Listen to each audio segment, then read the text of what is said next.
Aloha and welcome back to another episode. Now, Tigers franchise has been put on a pause for now.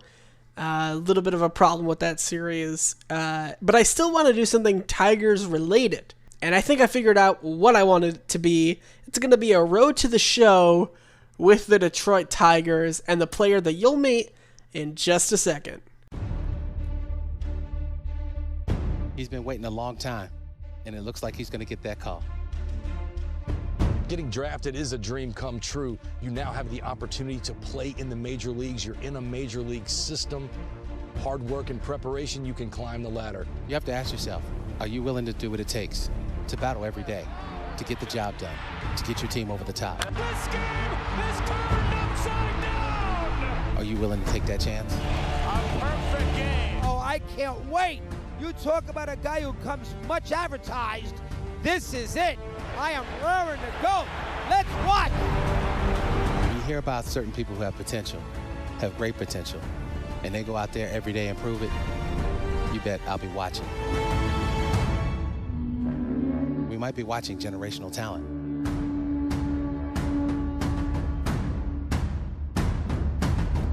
The journey begins now.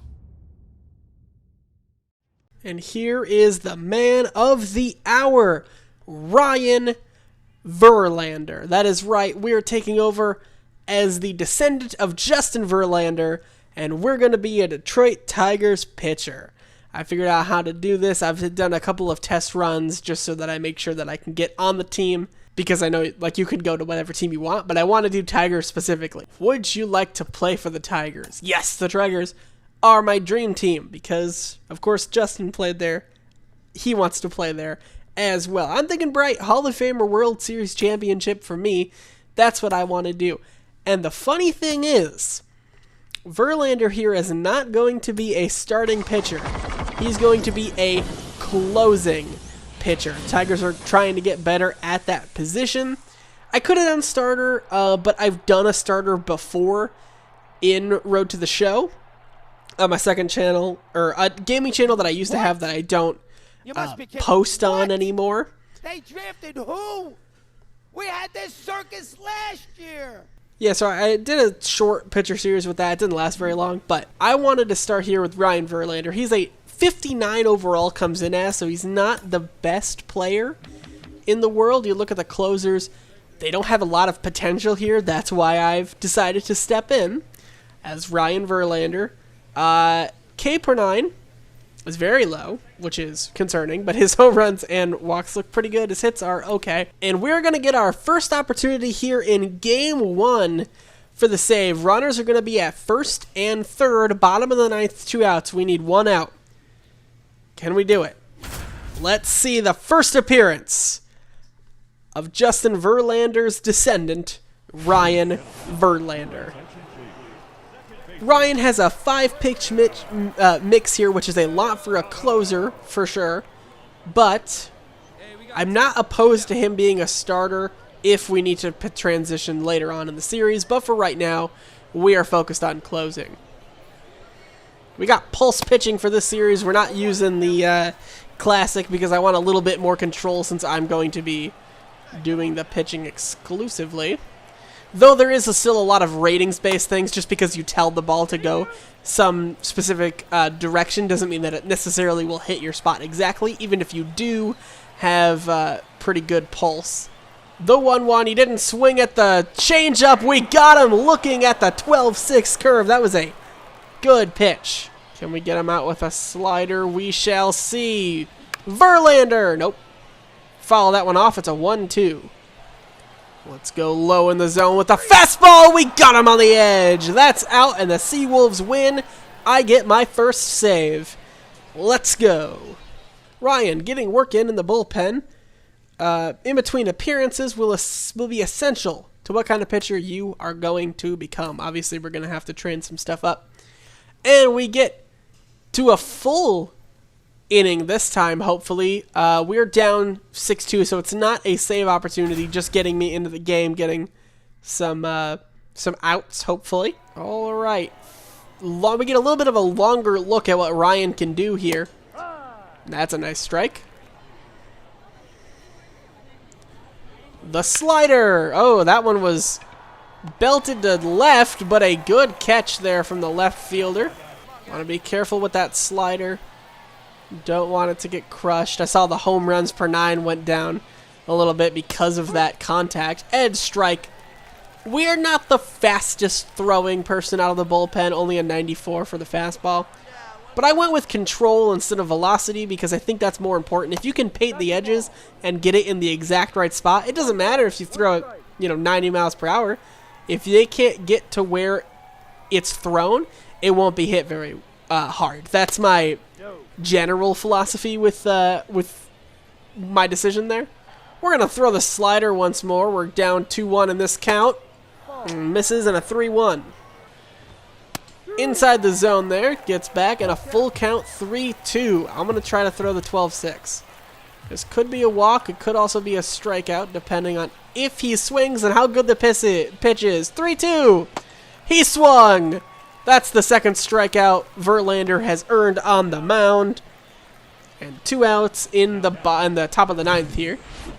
Hey, get ahead. Stay ahead right here. Get ahead, stay ahead. Yeah, whatever. Fastball, strike. There's that getting ahead for you. We go high fastball to start. Low, but it misses there. 1-1. Try to jam him. Kind of worked. Foul ball, 1-2. Can we get him on the changeup? It's low. Ball, it's 2-2. Catcher wants another changeup, so here we go. Can we get him this time? Just barely misses. I have not thrown the cutter at all, so let's do that here. Go to the outside and a 3-2 Verlander. Foul ball again. See if we can blow it right by him. Nope, it's a pop-up, but it's a weak fly, and that will get us out of the inning. Good job, no hits allowed. Did have that one pretty good contact, but didn't get a hit, so that's all that matters. We do lose that one there to Altoona, but it doesn't, we did what we could. We got one strikeout. We didn't allow it to hit. For us, it was good. A little bit more pitchers than you want, but it doesn't matter. We're going to train him a little bit on fastball control, and walks per 9 go up a little bit with the training. Actually, it goes up a attribute increase. That's nice. That last game wasn't really a save. It was just getting me some chances to face at batters here. 1 opportunity for save and 1 save. We're 1 for 1. Time to see if we can go 2 for 2. We are up entering this one 2-1 at the top of the 9th. Alvarez is the first batter we're facing. He's 2 for 2 today. Follows that one off. Ooh, weak fly. That's a plus to our home run per 9 and the first out recorded on just 2 pitches. That's better than loading the count like we did the last time. Can we get him to chase on a slider away? No. Misses too far and a 1-1. The 1-2. Right down the middle, but it is hit right at the second baseman, luckily for us. Solid contact, but just not a lot of luck there for the batter. Misses at the slider to start the at-bat. The 0-1 comes back with a fastball right in the sweet spot there on the challenge pitch, and he swings right through it. 1-1. Change speeds on him, and he fouls it off. 1-2. Let's see if we can get him to chase here. Nope. 3-2. Loads it up. What do you throw? You throw a changeup on the outside, right? Oh, nope. You don't do that. That's going to be our first hit allowed, and it looks like it's going to be a double. They're hustling. Yep, double given up there. Top of the order for the curve. Good bounce back. Hey, we got him out. Strikeout. Only get 1 base runner. We get the save. Good job from Verlander, and the Seawolves win again. I like doing closing. It's really fun. Pretty much every time you play, it's high stakes. And that's what I want from this series. I want a lot of close games, a lot of really fun energy through the series. Doing pretty good so far. We get one last save opportunity here against Erie. Against Altoona. Let's see if we can get one more, and then that might be the end of the episode. But I'm having fun with this series. Hopefully you guys are as well. I'm really excited for it. Lefties was the one that hit me last time, so let's just make sure we don't, that doesn't become a pattern here. Oh, we get a dynamic challenge here. Base is empty. End the inning without allowing a run or a wild pitch. Yeah, I feel like we can do that. Let's go ahead and do that one. If we can't do the run one, that would be a problem. Here on Jackie Robinson Day, as you see the 42 on the jerseys of everyone. Misses right away. That one fouled down the line, 1-1, 93 miles per hour on the fastball. I want to train eventually his fastball to maybe get a little bit faster. I would like to, 95, 96 would be fine with me. It doesn't need to be 100. I don't expect it to ever be 100. Just if I can get it up 1 to 95. And if I can hit that occasionally, that would be nice. The 1-2, we're going to try to jam him here with a fastball. Popped him up. It worked. Shortstop there, and that is the first out of the inning. Jackson Glenn is 0 for 4. Struggling a bit out there here today. Get the quick strike. That's a good pitch. Oh, call that one a ball. That was a really good 12-6. Haven't thrown that a whole lot this episode. It is one of my favorite pitches in all of baseball. Justin Verlander has it. That's why I gave it. Oh, come on. That should be a strikeout. We are not getting the calls right now. 2-1. Fastball. Is that a strike? Come on, let's strike him out with the slider here. 2-2. Too low there. And we run the count full. The 3-2, 10th pitch of the inning, gets the strikeout. And we get a little bit of increased velocity for the fastball. That's always nice. Down to their final out is Altoona. Keep this slider low. That was dangerous, but we got it. Popped up, and that should do it. Right fielder on the run. We've successfully completed our dynamic challenge, and the Seawolves earn another victory. Taking a look at the standings before we get out of here, we are 4-4, around 500, which is what you want to see. The AAA team, the Mud Hens, which we might be able to get up to maybe either this season or next season, they are 7-7, and the Detroit Tigers, the big league team, they're not doing so hot. I just want to look at the closer for the big league team. That's Alex Lange. He has 4 saves so far. 4 strikeouts. He has a whip of .34 4 games, so he's 4 for 4, 1 hit allowed. He is playing very similarly to what we're playing, honestly. We have appeared in 4 games. We only had 3 save opportunities, but 4 strikeouts, a little bit less whip than he has, 4 games.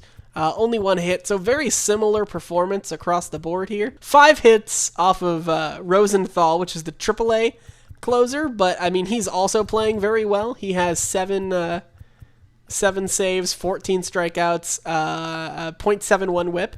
So everyone in closing is doing well so far for the Tigers organization. That is surprising, honestly. So next episode, we'll pick it up against Richmond here and hopefully finish off the month of April. Hopefully you guys enjoyed this episode. I know I did. It was really fun. And hopefully we can get Ryan up to the big league roster here. I'm hoping within, before he gets 20. Now, I will say, I want to keep this as a Tigers series because that's the whole point. However, I did once play a Road to the Show where I got traded. You have no real say over whether or not you get traded or not. And if they decide to trade me, I won't really have much of a say with that. However, if I do end up getting traded, I will try to find my way back to the Tigers at some point in my career. Obviously, I don't hit free agency for a very long time yet, but I would not be opposed to trying to get myself back on the Tigers if we happen to get traded, but hopefully that won't be a problem. So thank you guys so much for watching, and I'll see you all in the next episode. Goodbye.